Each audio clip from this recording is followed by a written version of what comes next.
Hello, friends. This is just a quick reminder that we are changing the ways we accept your stories to ensure that the maximum amount of stories are received while minimizing chance of repeats. If your story is aligned with the theme of the video you are watching, go ahead and leave it in the YouTube comments. If you've got a story that doesn't quite line up with the topic at hand, don't worry about it. Just share it via our Discord server or the new Mr. Ripper subreddit. Rip Daddy is hard at work making topics for everything, so find the one that best fits and go to town. Obviously, we wouldn't have to streamline if y'all weren't sending us all those beautiful stories, so thank you so much for that. Please keep sharing them, and just make sure that you're sharing them to the place that's gonna get them noticed by us so that we can tell your story. Thank you. I love you. D&D players of Reddit, what's the most creative thing you've seen done in a game? Part 3. I have to give props to my DM for this one. Some of my friends had been playing D&D for a while, and I wanted to join in, so I asked the DM if there was a way.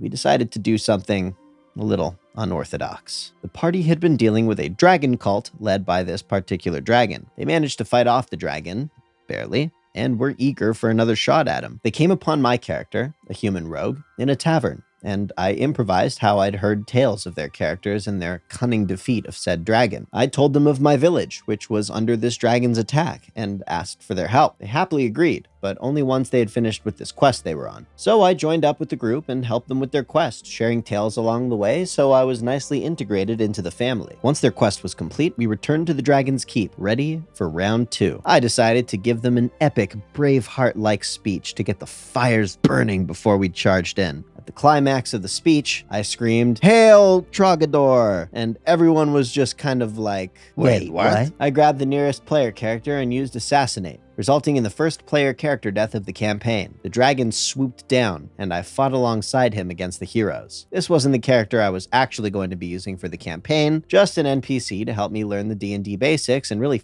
fuck with the players, both in-game and real life. TLDR, DM had me join the game as a secret asshole. 3rd edition game from 10 plus years ago. Monk, grappling, and pinning an undead SOB that had too much damage resistance for our puny low-level weapons to get through. No more spells, burst healing in the cleric's tank, and the wizard was tapped too. The solution? Pouring/forcing healing potions. Cure light wounds and cure mass wounds down an undead mouth until it was destroyed. Monk had it pinned, with assistance from the fighter. Wizard and cleric force-fed the potions to the pinned undead, while the thief massaged the throat to ease it down. It worked. The DM was impressed and simultaneously nonplussed. Had a bard with tiny hut, fly, and animate object. We used the spells collectively to create a small fleet of what are effectively flying saucers. The party can leave and enter the now living huts freely, but the NPCs and enemies can't, so they just fly around the battlefield, abducting and dropping off party members like enormous living tanks. The outside gets to look like anything the bard wants, so they're all metallic, and as an added bonus, the bard is a kenku, meaning that he can pretty much mimic any scary noises he wants for the extra weirdness/intimidation factor. In one campaign, a player had a warforged character. This guy was built solely to be a tank and was basically an impenetrable wall. It got to the point where the game wasn't fun because we just send in the mechanical man first, he'd keep the baddies busy, and everyone was safe. For the end of the campaign, we didn't know at the time it was the end, the guy playing the warforged character had talked to the DM prior, and they came up with a scenario to make the game fun. Challenging, but still winnable. They decided our group was going to encounter the big boss when we were in a state where we quite frankly couldn't win, but also couldn't escape. The warforged sacrificed himself in a daring kamikaze attack that weakened the boss enough that the remainder of the party was able to barely win. It was like playing out a movie scene. Okay, so I have couple. Early in my D&D life, I learned to not accidentally give the DM ideas. This happened when we are dungeon diving and he states you hear water dripping. Our elf decides to yell out, "Is it a steam-powered robot?" Needless to say, next session included a damn near indestructible steam-powered robot we had to defeat. A past campaign with a different DM. He is talking about a long hallway that is pitch black and none of us can see down. We decide that the clerk, Dwarven, who likes to be sneaky in heavy armor and has the name Clanky, is going to light the way. How? We grease and oil him up, light him on fire, and slide him down the hallway, which ended up being empty, sadly. My current campaign has a team of all various levels of evil. One of the team has a Death Note-style notebook and has killed off all of our good characters. The DM enjoys having us reroll from time to time, except this guy. I figure out that this guy is using the notebook given to him by an old god. I go warlock with the history of being a direct descendant of this old god. Needless to say, I haven't died in a while. Smiley face. Our group created a post-apocalyptic version of our town by printing off a map and hand-drawing a new one. We have an underground mining facility under our town that was taken over by Formians. Our psych ward is the only safe zone in the city, etc. Honestly, some of the best campaigns were from that timeline because of how well we were all able to picture the city in our minds. Your average group of murder hobos waiting for next political insurrection and aid/stop it. Seemingly empty ship floats into the harbor. Team goes to investigate. Board ship. No one. Nothing. Just the sound of wind and rustling paper. Explore below deck. No lights. Very dark. Completely empty, save for a chest in the middle. Spoopy.jpg. Go to chest and open. Momentarily see floating magic eye. Boom. The entire interior of the cargo area of the ship had been plastered in explosive runes that activated when read. Within the chest was an eye that could read all of them simultaneously. No one in the group was a magic caster or had magical knowledge. Late age campaign, mostly physical interactions. Splinters everywhere. Bobo the Monkey. A long time ago, I ran a 3.0 D&D game with a lot of house rules. Eventually, we progressed to 3.5 edition, but for the longest part, it was 3.0. One of the house rules was how we spent experience.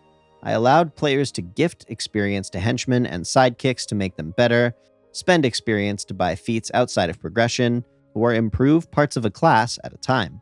I think we modified the spycraft rules for that, but really the key was Bobo the Monkey. One of the players was a druid, love it, and had a few pets, 2 wolves, an owl, and a capuchin monkey she named Bobo.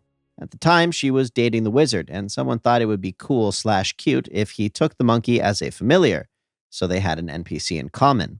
Now we get back to the improved sidekicks by spending experience I mentioned earlier.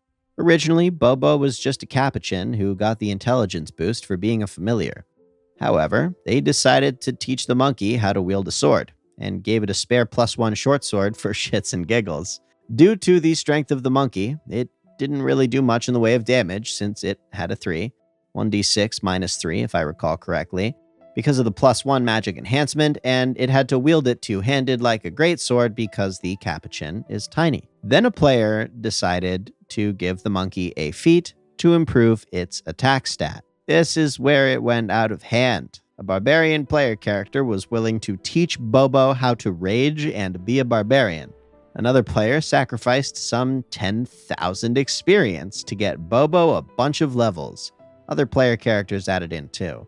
Then they got a hold of a girdle of frost giant strength and +3 chain shirt and more. 1 real year later, Bobo is a 6th level barbarian capuchin monkey, wielding a +3 short sword as a greatsword, with cleave, power attack, great cleave, a dex of 26, an intelligence of 18, a wisdom 12, a con of 22, a strength of, 9, but still, he got damage bonuses when he raged.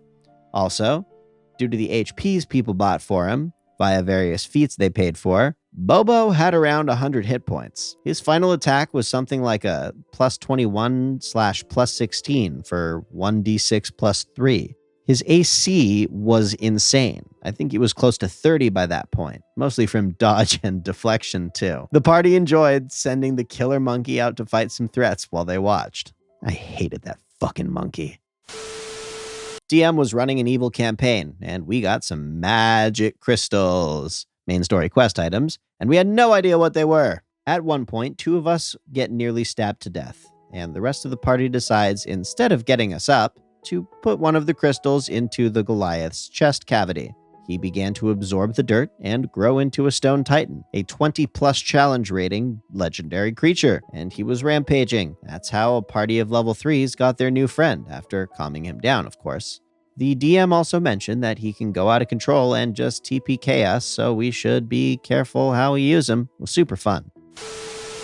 I DM'd a one-shot that was a mix of 5th edition and homebrew, completely written by myself. Quick background.